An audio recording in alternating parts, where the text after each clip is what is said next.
First session. There are notebooks and pens. I really would want you to take copious notes. And I wasn't sure everybody would come with notebooks and pens, so we went out of our way to provide them ourselves.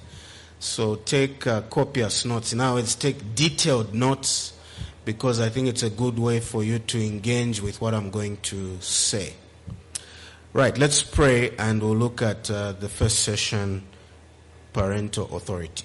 Father in heaven, we thank you for this opportunity we have to spend this whole day thinking about the matter of disciplining children. We are aware of the difficulty, most of us, the difficulty there is in raising children and making them or helping them or encouraging them to follow our instruction, and how that it is often a great challenge for us to achieve this. We pray that these sessions will genuinely open up our minds to see what is in your word and encourage us that this is something that can be done. We pray that these sessions will help us think biblically about the matter of disciplining children and help us fulfill our responsibilities as parents. So bless us in this time, we ask in Jesus' name. Amen. So just to mention this, in the discussion sessions, I want all the participants to speak from whatever vantage point they have. The advantage is that even if you do not have children, you are a product of parents. And so you can also speak from the vantage point of one who was raised by parents or guardians and think through what that was like in relation to what we'll be discussing. So I don't want anyone to feel that, I can't contribute because I don't have kids yet, or I'm not yet married. That should not be an issue. We can all speak to this issue from different vantage points. All right, so the first session is on parental authority. Most parents today desire for their children to view them in two primary ways. That's my assessment of what I see. That most parents today want their children to view them in two primary ways. There will be a group discussion, so we'll be able to interrogate some of this and think through it. And that is, number one, as heroes, and number two, as friends.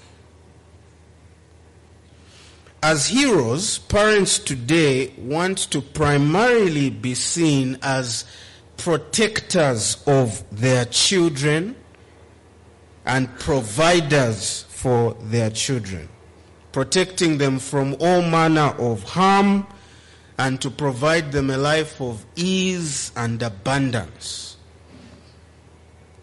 Basically, parents who want their children to see them as their heroes primarily want to protect their children from, in their minds, their primary responsibility is for them to protect their children from forms of hardship and struggle and give their children as smooth a life as possible.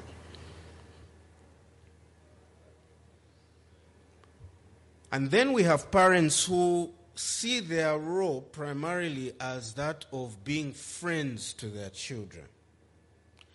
These are parents who want to be approachable. They want their children to find it easy to talk to them and confide in them.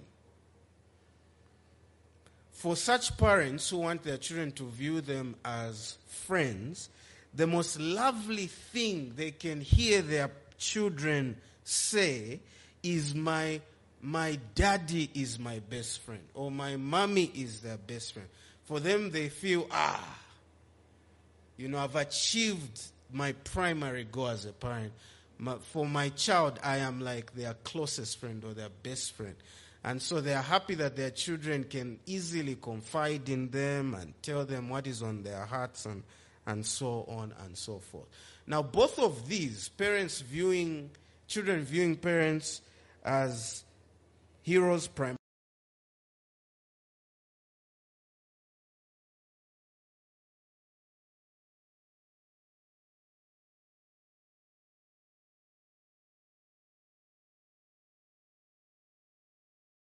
as heroes or as friends, rather than aim for your children to see you as their hero. Listen to this carefully.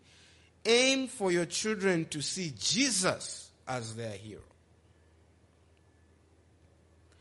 You cannot run from your children viewing you as a hero in some way or other, but that should not be your primary goal. That should not be your primary aim. As a parent, point your children to Jesus as the true hero. Why is this important? The reason why this is important, for you not to point to yourself as a hero primarily, but as Jesus to be the hero, is that you will make for a bad hero. Not only will you fail your children in many ways and at many times, and we know this because some of us are very critical of our parents. Things they could have done better, things they did wrong, mistakes they made. Our children will see those flaws as well in us.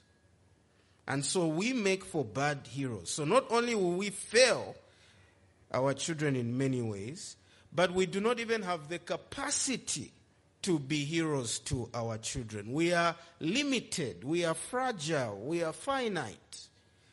We have no power in and of ourselves to provide for them. Even what we provide for them is simply what God has given us, isn't it?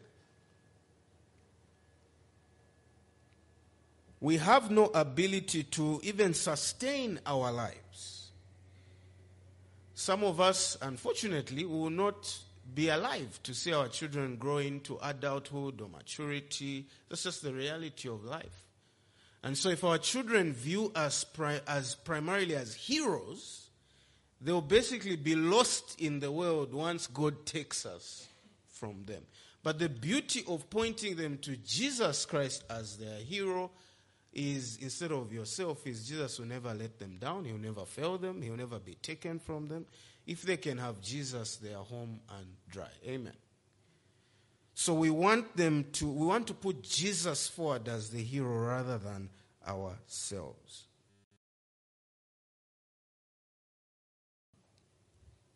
When the priority for us is being a hero to our children, we tend to want to portray ourselves as if we have all the answers, all the solutions. We feel bad when we can't provide certain things and everything. And their ability to cope without us becomes hampered. But when we point them to the real hero, who is Jesus, who has both the moral superiority to never let them down and the infinite power to provide for everything they can need and even want, then we really give them a solid foundation for their lives. One of the symptoms that you have a savior complex, where you want to present yourself as a hero to your children, is that you are filled with great anxiety about what will happen to them when you die, or what will happen to them if you lose your job. And that's something that just plagues you in your mind.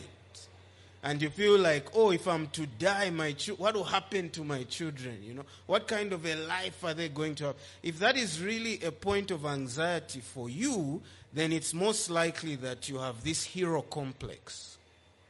And you want to put yourself forward primarily as a hero.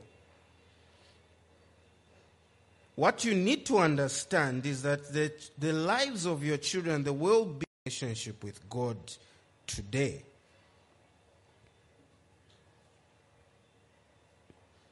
it would be painful for us to die and leave our parents, but for some of our children it might be such a good thing to serve as a wake-up call for them to not be so dependent on their parents. So as we seek to provide for our children and give them comfortable lives, let us not give in to the temptation to portray ourselves to them primarily as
to portray ourselves to our children primarily as friends. Some of us, this is our thing, that we want our children to view us as friends. This probably comes from movies, Hollywood movies, where the common name that parents call children is buddy. Come here, buddy. Go there, buddy. Oh, you've hurt yourself, buddy. And so it's ingrained in us that, I should be a buddy to my children, and my children should view me as their buddy. Good morning, buddy. Obviously, there is no problem with that in and of itself, but if we begin to make that primary, that our children should view us as friends, then we have misunderstood our responsibility as parents. Rather, our children must know that they are not our primary friends, that our spouse is our primary friend. They must learn early on that the primary relationship and friendship for daddy is his relationship with mommy, and vice versa. Children must know that their time with you is temporal. As soon as they are able, they must mature and become independent and leave their father and mother and accept God's will for their own lives and pursue it. If your children must not view you primarily as a hero or primarily as a friend, what then must they view you as? Children, and this is what you must be aiming for as a parent. If you can hit this goal in the minds of your children, you've got it. Children must view you primarily not as a hero, not as a friend, but primarily they must view you as an authority. Their lives depend on their ability to grasp this idea that daddy and mommy are the authority in my life. The consequences on a child who does not view their parents as authorities are devastating. Unfortunately, we do not have good ideas of what authority is. In fact, we tend to view authority as a negative thing. And the reason is that most authorities in the world, in life, in society, tend to be bad. They tend to be abusive, manipulative, self-seeking. Some of them are not ready to take up the positions of authority, so they kind of are delinquent and they fail to fulfill their responsibilities adequately as authority. So everywhere you look, it's almost like it's hard to find good authorities.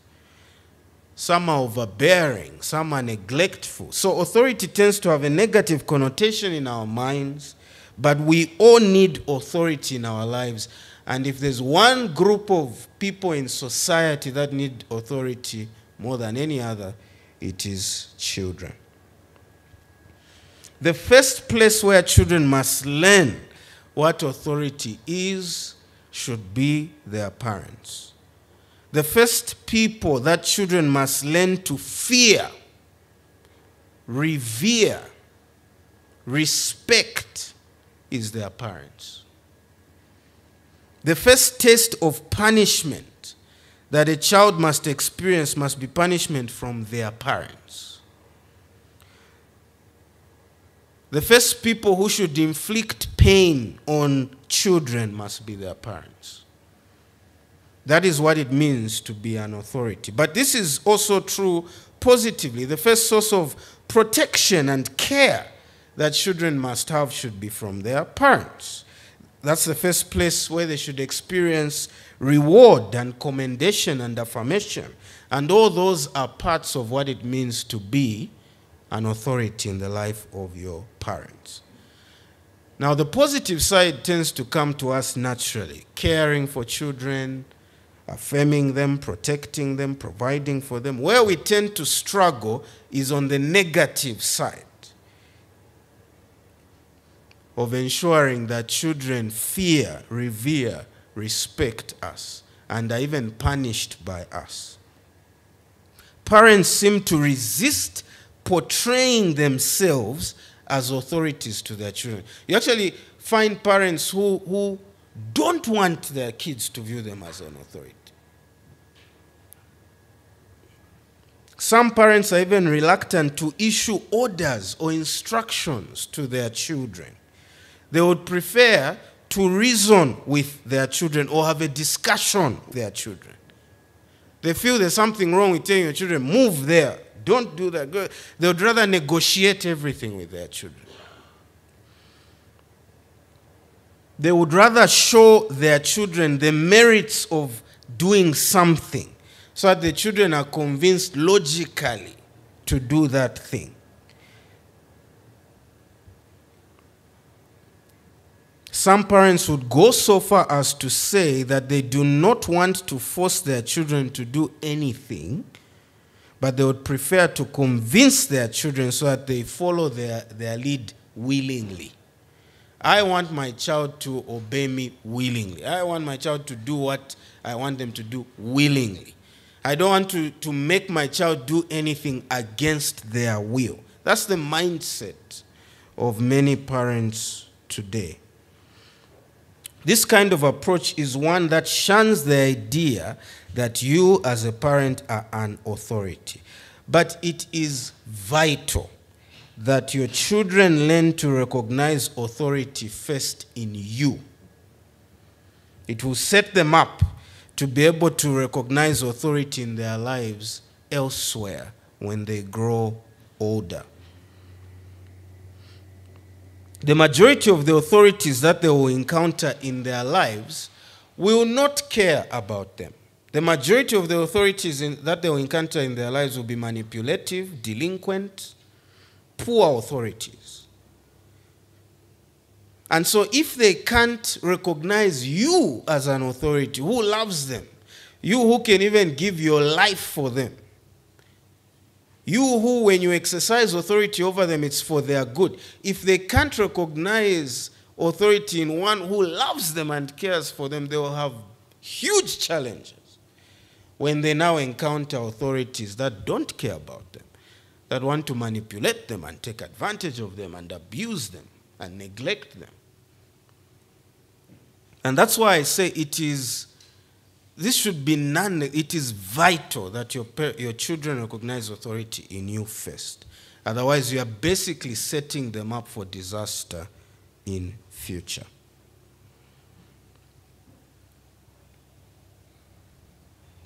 Other than the influence of popular culture, movies, another cause of parents shying away from portraying themselves as authorities to their children can be attributed to an overcorrection. In the last 2 generations, so we're talking in the last 60 years or so, parents 60 years ago had no problem viewing themselves as authorities, isn't it? Those of you who are in your 50s, 60s, most likely your parents who raised you were, in fact, for them, that's all they viewed themselves as as an authority. There was no friendship. There was no, my parent is a hero. It was just authority. And that's all that they were. And they tended to go to an extreme. They did away completely with the idea of having a relationship or friendship with your children. They focused only on being authorities. And if it meant beating their children nearly to death, they did not hesitate to beat their children nearly to death.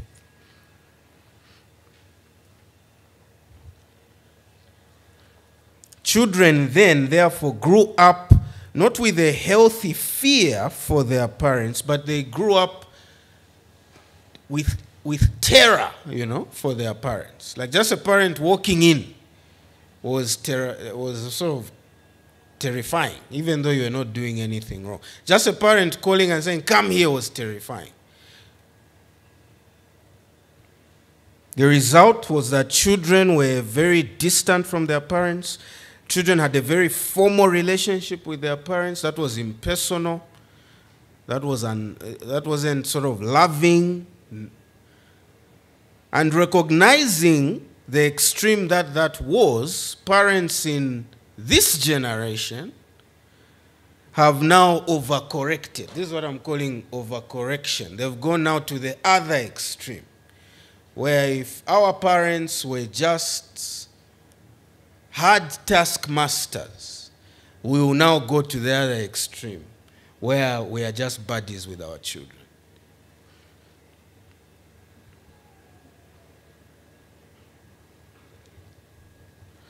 We need to maintain our role as authorities in the lives of our children, but do it in a way that does not embitter them or provoke them or discourage them. We'll talk about that more in the next session.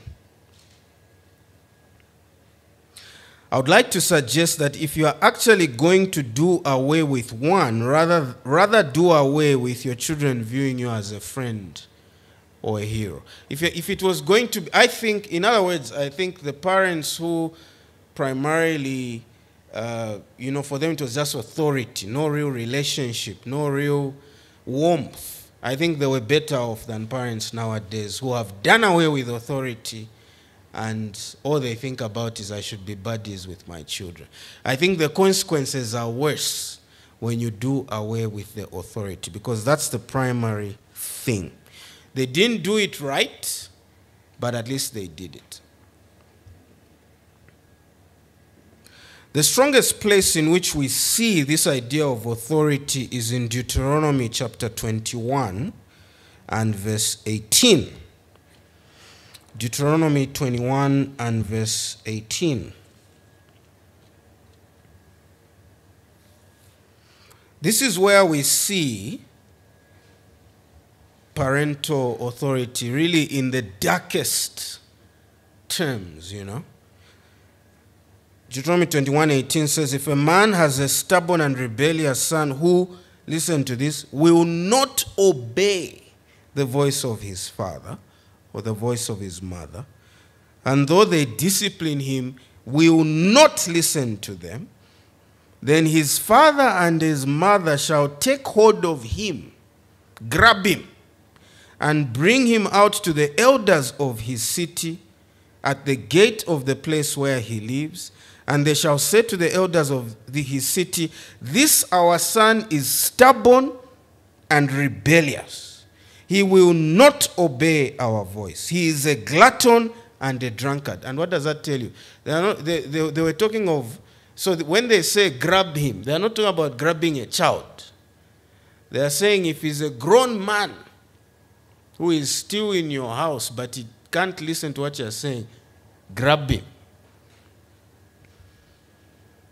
And it applied to young children as well, by the way. The point is, if the child is rebellious and will not listen to anything, whatever age the child may be, if they will not listen, verse 20, take him to the elders of the city, report him, verse 21, then all the men of the city, they'll call out, hey, all the men from their homes, come, shall stone him to death with stones. So you shall purge the evil from your midst, and all Israel shall hear and fear.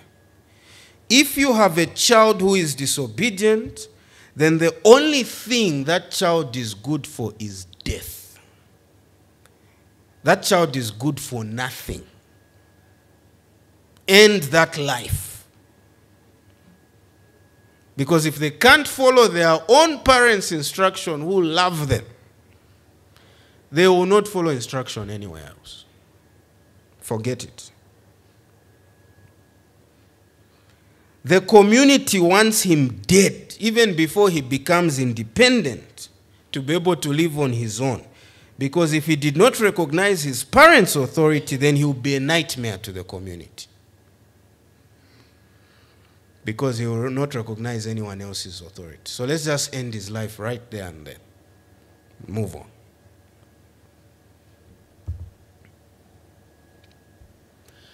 What is it that children are commanded to do in the Bible? Is it to take care of their parents, to bless their parents when they start earning income? Are children commanded to love their parents? Is it to do well in school, make something of their lives? Make their parents proud? Is it to be close to their parents? None of these things. One thing and one thing only: obey.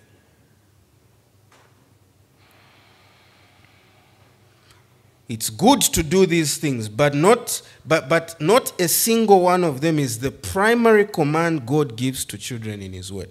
The primary command to children that you find even in the 10 commandments that God gave to the Israelites and codified there of what it means to be a moral, upright person who keeps God's law is that children must honor and obey their parents. Full stop. Exodus 20:12. Honor your father and your mother, that your days may be long in the land that the Lord your God is giving you. Interesting word that is picked in that commandment: honor. Honor is always something given to authority. Always. This is a command believers are given towards church, towards church leaders, towards national leaders. 1 Peter 2:17. Honor the emperor. Always given to authorities. And so this must tell you what is in God's mind as he gives you that child to raise. What is in God's mind is that you are to be an authority over that child. And that's why the primary thing he tells children is honor your parents, obey your parents, respect your parents. In quoting Exodus 20 verse 12, Paul commands children to obey their parents, calling it the first commandment with a promise. Ephesians 6 verse 1. Children, obey your parents in the Lord, for this is right. Honor your father and mother. This is the first commandment with a promise that it may go well with you and that you may live long in the land. Your children's ability to recognize your authority is directly proportional to their prospects of a long life on this earth. Directly proportional. The lower your child's recognition of your authority, your child's respect for you and obedience for you, the lower the prospects of a long life for them. It's directly proportional. So your primary role as a parent, if there's the one thing you must aim for and target, is that your children recognize your authority. If you can hit that mark, you have fulfilled what God requires of you as a parent. So what does this mean and what does it look like? Those are the 2 points in this session. Number 1, what parental authority means. Let's start with what it doesn't mean. It does not mean the extreme that we just talked about of older generations. It does not mean that you are to be a tyrant. It does not mean children must live in terror. Terror must only fill children when they are doing something wrong. If they are doing something right, there should be no need for them to fear you.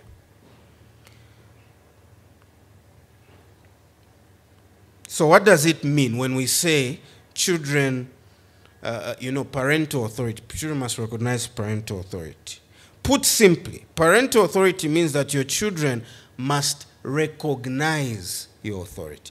This is even before them doing anything. They must just, when they look at you as a daddy, when they look at you as a mommy, they should say, that one is in charge. That's what should come to your child's mind.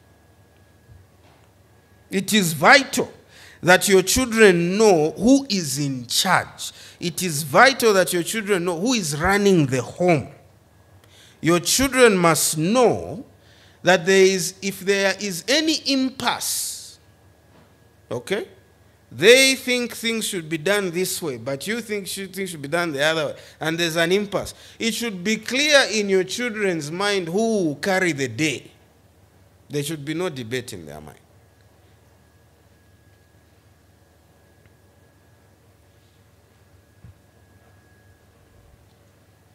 Do your children know that mommy is in charge? Do your children know that daddy is in charge? Children must know who is ultimately in control, who is running the show.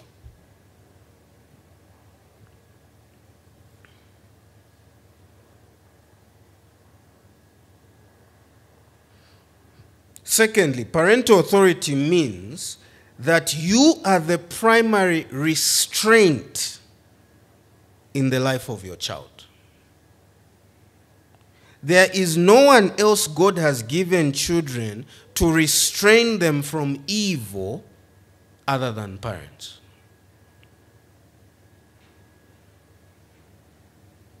And that is always the role of authority. Restrain evil, reward good. Restrain evil, reward good. To restrain and curb bad behavior and encourage and reward good behavior. That's the role of authority. In Romans 13 verse 3, it talks about government authority, governing authorities, but it generalizes and gives us some principles for all authorities. Because in verse 3, Romans 13, it says, for rulers, whoever they might be, whatever kind of ruler we're dealing with, whether it's a boss at work or someone in society or a parent in the home, rulers are not a terror to good conduct, but to bad. Would you have no fear of one who is in authority? Do you want to behave freely and be a free person when authority is around? Then do what is good, and you will receive his approval. Verse 4, for he is God's servant for your good. But if you do wrong, be afraid, for he does not bear the sword in vain. For he is the servant of God, an avenger who carries out God's wrath on the wrongdoer. That is you as a parent. Your job is to carry out God's wrath on that little scoundrel in your house who is giving everybody problems. As well as, obviously, commend them and encourage them when they do the right thing. Thirdly, it means, parental authority, that, obviously, children must obey your instructions. This is not just about your children always doing what is right, but it is also about your children doing what you want. Don't miss this as a parent. Parental authority is not just about your children doing what is right, but doing what you want.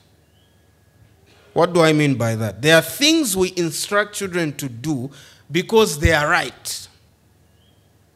The things we tell them not to do because they are wrong.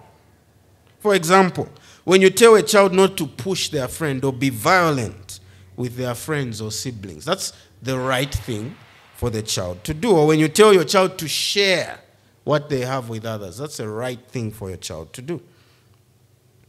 Those are right things. But as a parent, parental authority means them not just doing the right things because you are instructing them to do the right, but it's also them doing what you want.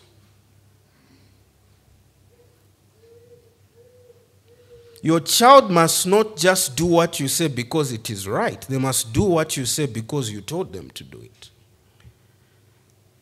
Your goal is to get your child to obey clear and direct instructions without fail. Don't touch that. Come here. Enough of that nonsense. Go to your room. Or sit down. Or take this cup to the kitchen. Those are not moral things. It's just your instruction. Parental authority means getting your child to a point where they obey those direct, clear instructions. Your child must be able to do what you say, especially when they would rather not do it.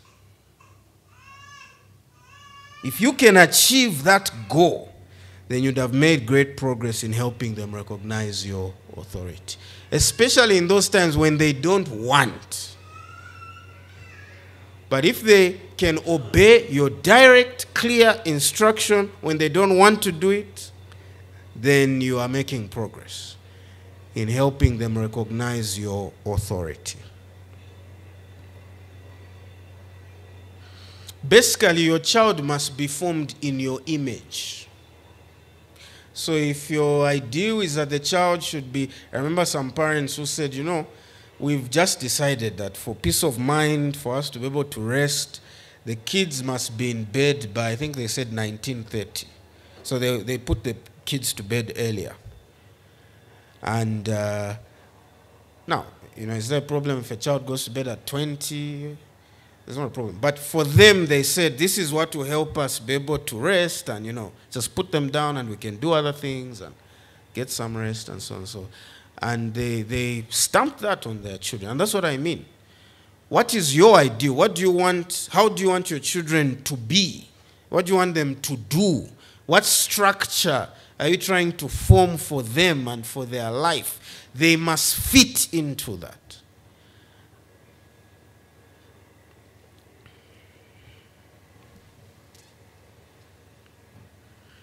Now let's look at what parental authority. So that's what parental authority means. Let's look at what it looks like. Okay? That's the second point. What parental authority looks like. Trying to be a bit more practical here. First, what it does not look like. It does not look like children who never speak or children who are forbidden from asking questions. When we say parental authority, we're not saying that children cannot even ask why. When you say sit down. Why, daddy? Why, mommy? They can, as long as they do it respectfully and genuinely.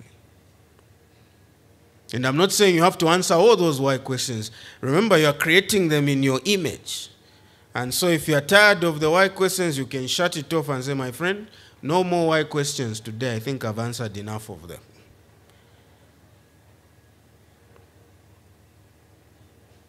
But we are not saying that children should be so terrified that they can't speak, they can't express themselves, they can't say why.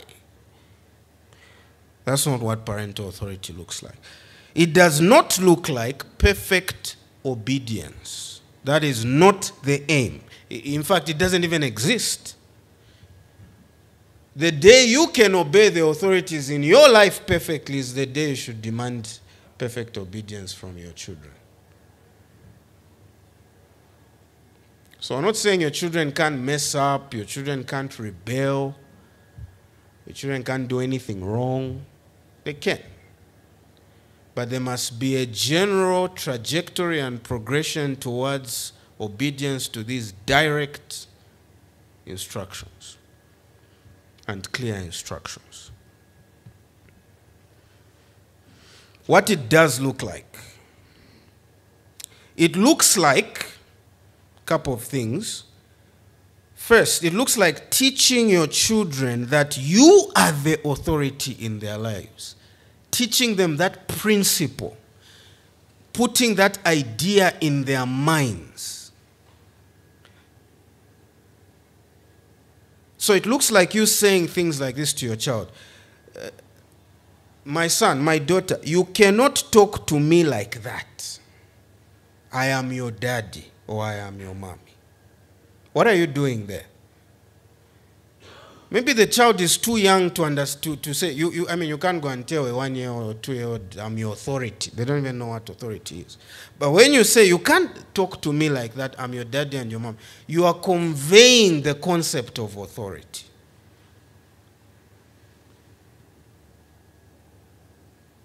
When they disobey, teach them the concept of authority. Say, why didn't you do what I said? You must listen to what I say because I'm your daddy, because I'm your mom. And don't hesitate to refer to the Bible. God says, tell your child, God says in his word that you must obey me. He says you must obey your parents. Make them memorize that verse. Ephesians chapter 6, verse 1. Children, obey your parents in the Lord, for this is right. This is the first commandment with a promise. Remember that verse we memorized? What does God's word say? So, in other words, teach the concept of you as an authority. Embed the principle of you as an authority in their mind. So they actually begin to view you. Daddy and mommy, I can't, daddy is saying I can't talk like that to him because he's daddy. So, so you don't talk to daddies like that. You don't talk to mommies like that. Secondly, it looks like your children doing what you tell them to do. But more than just doing what you tell them to do, it looks like your children respecting you as they carry out your instructions.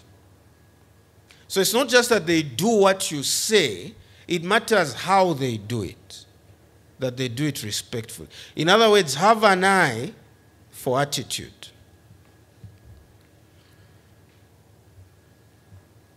Don't have shouting matches with your kids. Sometimes we have shouting matches with the children. All the time, you're telling me to do this. I'm the one who's telling you. But mom, and it's a shouting match. Yeah, that's not authority. That's not being an authority. That's being a peer. Peers shout at each other. So shut it down. We can't shout at each other. You can't start shouting at daddy. Okay? There should be no rolling of the eyes, pouting of the cheeks, doing this. As they are going to, then they're going like this to go and call them, but hey, come. Why are you behaving like this? So don't just be content, they've done what I've said. No. Have an eye for how they carry out your instructions, that they do it respectfully. Don't argue back and forth with the child, because you have an eye for the attitude. So beyond merely obeying you, you must be interested in the way that they obey. You must be concerned about their attitude. Part of recognizing authority is being respectful.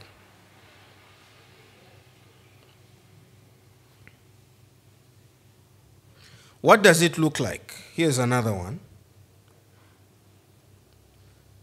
It looks like this. The most frightening, now we're talking practically. What does parental authority look like? The most frightening thing your child should ever be told is, I'll tell your dad and your mom. That should be the most frightening thing. That should send shivers down their spine. You are doing this, I'll tell your dad and your mom. You know, I've had kids who will be disrespecting me or telling me off or something, and they are the ones who are telling me I'll tell my dad and my mom. To me. For misbehaving. So what kind of parents do you have who support you in this behavior? You know?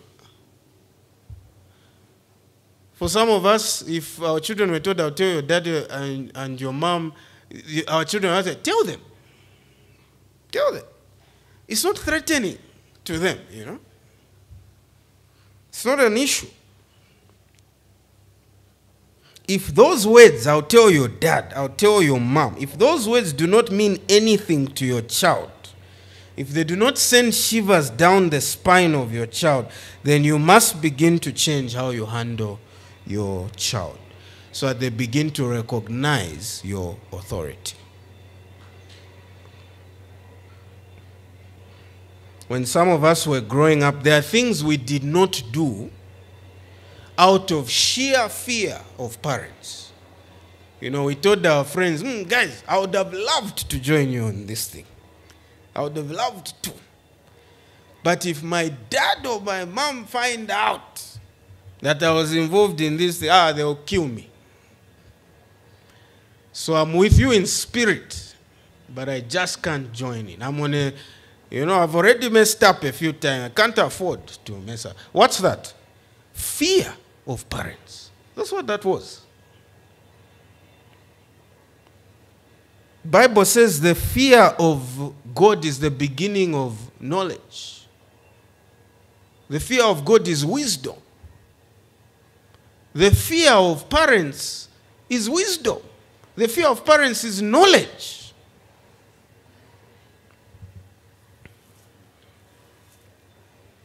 Because as you grow older, you find that those things that you did not do for fear of parents actually saved you. You know, they saved you from doing wrong things.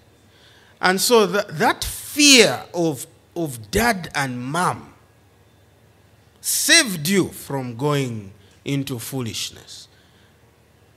The fear resulted in knowledge, and you didn't even know that you were acting in wisdom and knowledge out of fear.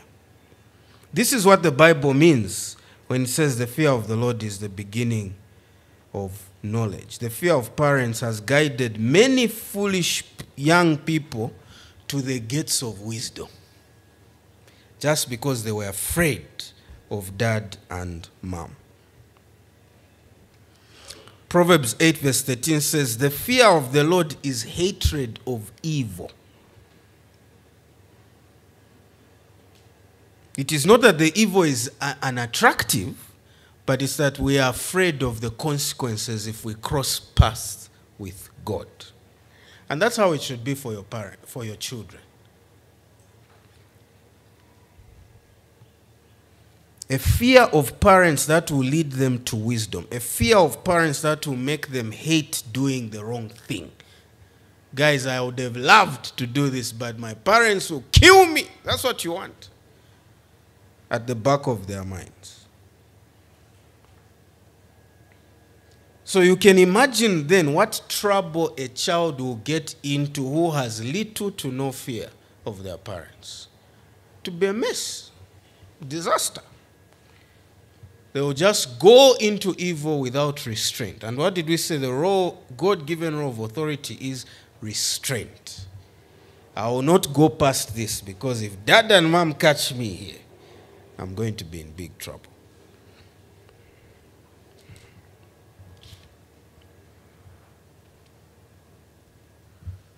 So let's conclude this session.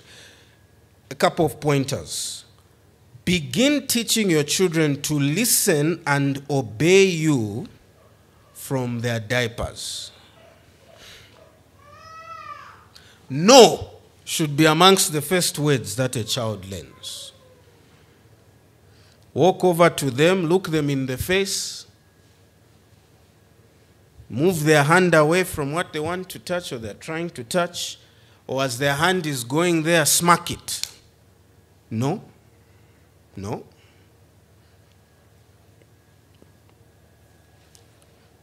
Wave your finger. They are not as dumb as they look. My daughter just turned 1. In fact, just yesterday I was on the couch, then I think I had my phone, then she was reaching up to my phone, and I said, no. And she looked, then she saw, this guy is serious, and she cried, because she wasn't happy. But at least she got the point, that I said, no, can't touch that. The one thing, in fact, I even did it, should ask my wife, I did it when she was a baby, when she couldn't even, the older one, when she couldn't even crawl or walk. I started. So I'd put something on the car, where they can't crawl, but they are now reaching for things. So for my older daughter, I would sit her down, put 2 things. And obviously she wants to touch both. When she's coming for this one, I brought the whip we use. It's meant for the second session, I'll show you. But I did a tap, pa. And then when she was going for the other thing, you can go, get her. She gets it. She tries to get the other one, pa, no, So from that age, so from diapers, you can begin saying, no, they'll get it. You can begin smacking, no, and they'll get it. The one thing that should alarm you more than anything this is another implication of what we're talking about. In conclusion, the one thing that should alarm you more than anything in your child is disregard for your authority. Unfortunately, for some of us, the one thing that alarms us is failing at school. That's the most important thing in your mind to do with your child, If your child is past number 20, you are pulling your hair out, screaming at them, calling people to do tuition. The thing that should alarm you more than that should be a child's disregard for your authority. There is more hope for a child who leaves your home with poor grades than a child who does not leaves your home having failed to learn to recognize your authority. It's even embedded in the promise that we refer to, isn't it? So that your life may belong on the earth. So the number one thing that should alarm you, the thing that should alarm you most is a child who disregards your authority. The thing that should alarm you the second most is a child who disregards other authorities. Because it means that they are missing the point. Remember, the whole point of them learning to recognize your authority is so that the concept of authority is embedded in the mind. So that when they go out to school, go out to society, the concept of authority is already there. And by learning to respect you and follow your orders and be obedient to you, it becomes easy when they go out there to obey others. So when your child recognizes your authority, obeys you, but she's insulting the maid, shouting, you're hearing her say, no, telling the maid, no, get out, telling the maid. Or the teacher calls and says, this child is naughty and disrespectful. That should alarm you. Because it means the concept of authority, though it may have taken root with you, it's not spreading in the way that it should to other authorities. It should start from the home. You must be alarmed when your children are disrespectful to other people. Even if you as a mommy see your child being disrespectful to daddy, jump in. No. You don't talk to daddy that way. Or you as daddy, no, you don't talk to mommy that way. If your child is hitting your wife, you go and say, don't hit your mom. Respect your mom. It should alarm you when they are not recognizing other authorities. Go say sorry. And if I see you doing that again, I'll spank you. I've seen parents who comfort their children in their rebellion. So maybe a child is misbehaving, the father spanks, and then the child goes crying to the mommy. Mommy says, what's the problem, my baby? Daddy has beat me. Ah, Daddy has beat you. Oh, sorry. And you start comforting the child. I've even seen some who take the child and say, let's go and beat Daddy back. Beat him on the shoulder. Then the daddy is also doing this. Beat him on the shoulder. Ah, okay, good, we've beaten Daddy. You are destroying the concept of authority. Undermining the concept of authority. I remember my daughter said, Daddy, the way you spank me, even me, I'll spank you. And I said, no, it doesn't work that way. I'm the authority. You can't spank me. So you don't undermine, reinforce the authority. And if you hear that your child is respecting anyone anywhere, take it seriously and sit them down and say you must respect other people. People who are older than you, people who are in charge of you. Respect the maid. Respect the gardener. Don't say, hey, cowboy, come and pick my... No, say Mr. Whatever. Teach them to say Mr. Whatever. Wamake what? With respect to these people.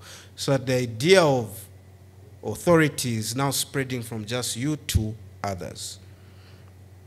If you hear that your child is being disrespectful, drop everything you are doing. If you get a call at work, this child of yours is disrespectful, maybe a message after you pick them from school, the following day, get time off to first deal with the child at home. Do not disrespect your teachers like that.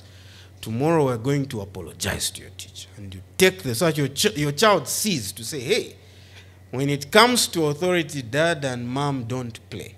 I must obey and respect authority.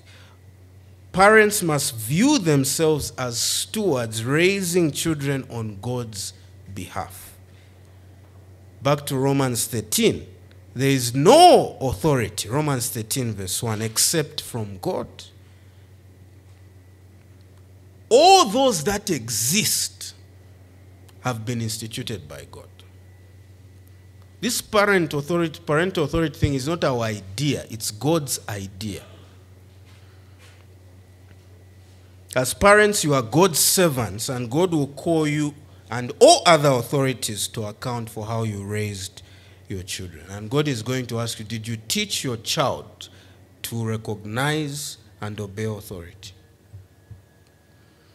That's what I needed from you with that child that I entrusted in your care. Finally, especially to those who have older children, do not keep a child in your home, or anyone else for that matter, even dependents, who are unwilling to recognize your authority.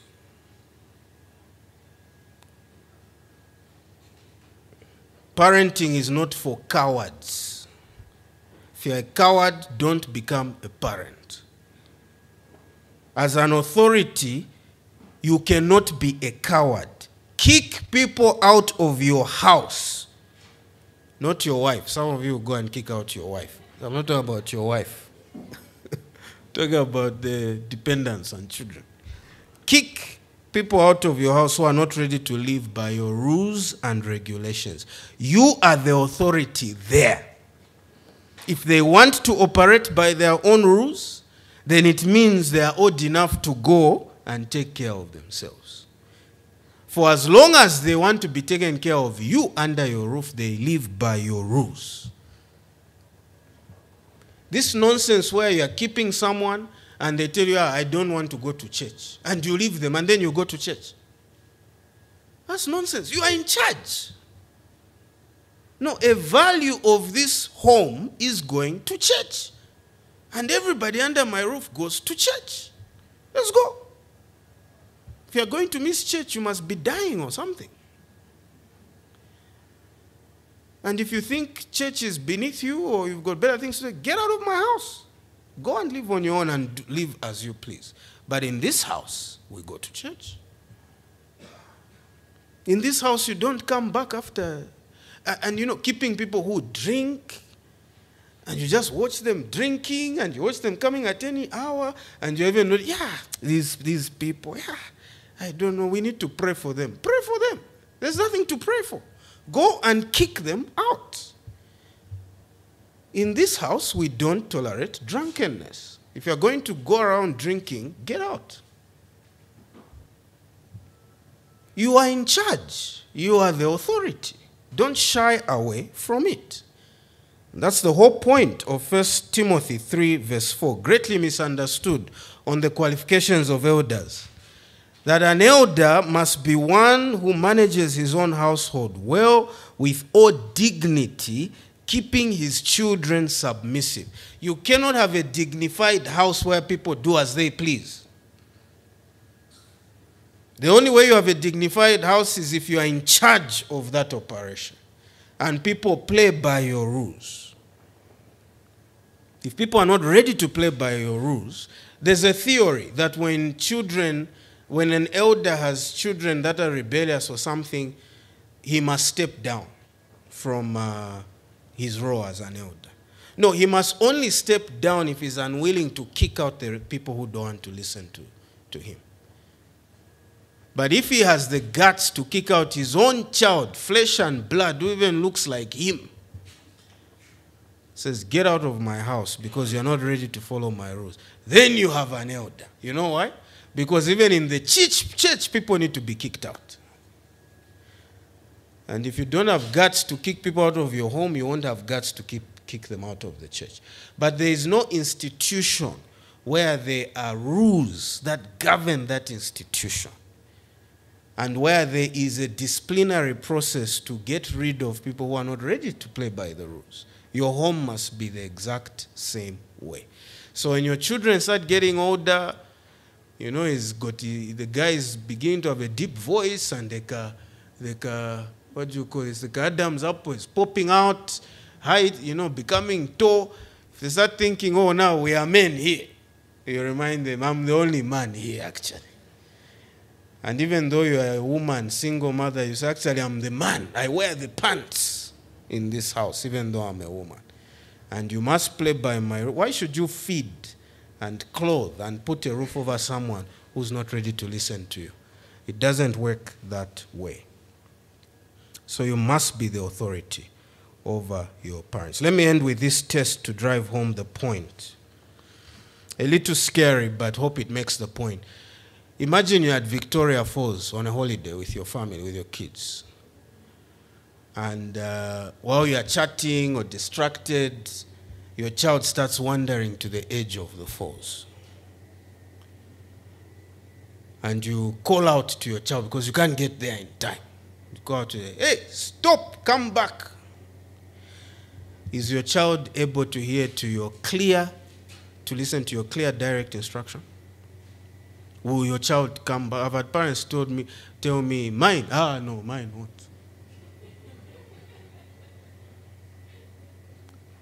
Because in the child's mind is that, what are you talking about, you? And the child continues.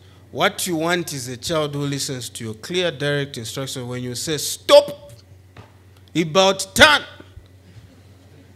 march, and the child comes. That's what you are looking for. A child who hears to your direct instruction. Because life is like living at the edge of the Victoria Falls.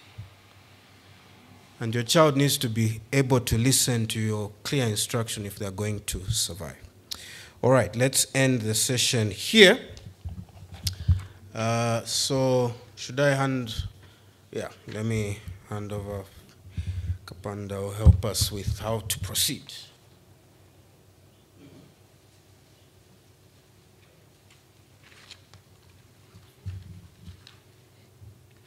Okay.